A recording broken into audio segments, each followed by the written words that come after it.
In this module, we'll delve a little bit deeper into the pre- and post-processing steps. The model I have brought up for you should be recognizable from the module on sets and for alls. As you may remember, the output of the model is in the form of the array n_used being equal to 9, 11, 15. While the meaning of n_used can straightforwardly be deduced, this is not always the case. Therefore, we have certain tools that allow us to post-process it into a format that is more readable. The post-processing will take place in an execute environment. An execute environment is created by using the keyword execute, then you name it, and then you enclose it with brackets. Inside the brackets you can insert code, like this. The code is a bit reminiscent of Java, so if you already know Java, you may have a bit of a head start. The code I have just inserted will write "these are the vehicles used" to the scripting log. There's currently a bug in OPL Studio that means that the beginning of the output might get eaten up. By writing 2 empty lines, we can make sure this does not happen. So let's resize this bottom area because we're going to use it a little bit more. I'll scroll down and I'll run the model we just created. It should be done. And we go to the scripting log and we can see the text, "these are the vehicles used." Now what we want to do is run through all of the vehicles that we could possibly use. This is done using a for loop. Please bear in mind that this for loop is different from the for all that was previously introduced. The difference is primarily the lacking all and that we need to declare that v is a var, that is a variable. We're only going to do something if we actually use any of this vehicle. So we can do that with an if statement like this. And I urge you to keep correct indentation. OPL Studio will not help you very much with this. So take care. This line will only be reached once for each vehicle if we use more than one of that type of vehicle. So let's write out how many we are actually using. We use the write_ln, short for write line, to write out a line. Then I can say what we're using is, and then add something to that string.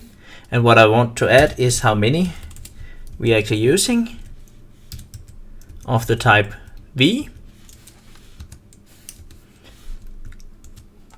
And we should also write what it is that we are using.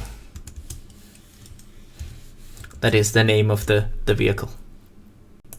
Let's run it and take a look at the output.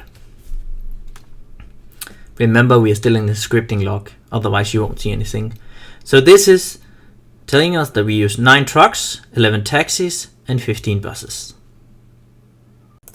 This sounds plausible, but if we are to actually check whether we are getting all of our items transported, what we would want to do is loop through all of the types to be transported and write out how many we transport using the given vehicle. So first, how many we transport using trucks, how many we transport using taxis, and finally how many we transport using buses. Again, we're going to use the write line and we say to transport up to, and how many can you transport using this? Well, we can transport n_used, that is the number of vehicles we have of that type, times their capacities.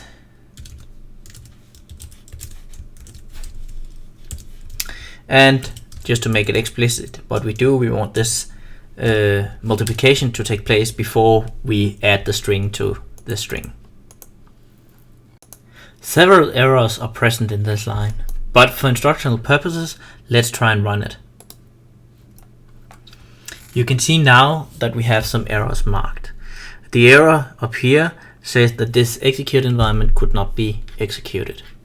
The error down here tells us that capacity does not exist in the OPL model. So what is wrong? Well, if you take a look up here, we can see instead of capacity, it should be capacities. And the capacities need a type. But this is how you debug. You get some error messages down here where you can read details about what went wrong. So this should debug it. Of course, we need to end the line with a semicolon. And if you want a bit of indentation, you can even add a tab here. As you can see, the errors still show up, but when we run the model again, the model will be reparsed and the errors will disappear. This way, you can also see the new output. The output can of course be made more elaborate. This is how much we might transport using that type of vehicle with the numbers we are given. But how much do we need to transport? Well, we need to transport needed capacity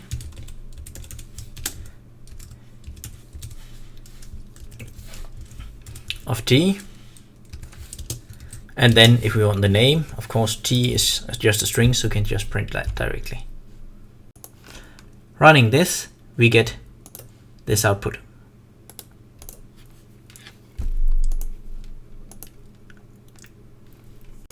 It is now trivially easy, even for people not knowing how we built the model, to verify that our solution is actually feasible. That is, we transport enough amongst the trucks, taxis and buses. There is of course much more to learn about using execute environments to format your data properly. But for now, I would like to focus on another use of execute environments. The example I'm going to examine involves pre-processing of data. I have here taken out a little snippet. This variable is an array of all visits. This is just dummy to make it work, not give an error. And this is ready time. Ready time is meant to be read from an external source and thus actually be written by humans. It is data that would be coming in a format like this. This is 10 minutes past 5. This is 6:30. This is 12:30, and so on and so forth. Actually, using these kind of values in these models are strongly discouraged, because how many minutes have passed from 12:30 till 18:30? That is not something that you can easily compute. What we want to do instead is create a new array. This is type float, that's what we're going to need. It has to have the same length, but what we want to do is convert this into something that we can actually work with mathematically, not just understand intuitively. To do this conversion, we are going to use, you guessed it, an execute environment.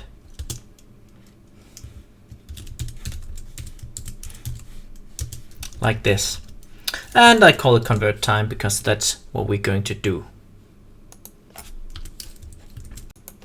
We are going to run through all of the visits. And what we're going to do is we're going to assign a value to this parameter. And this, of course, can only be a function of other parameters that are already defined.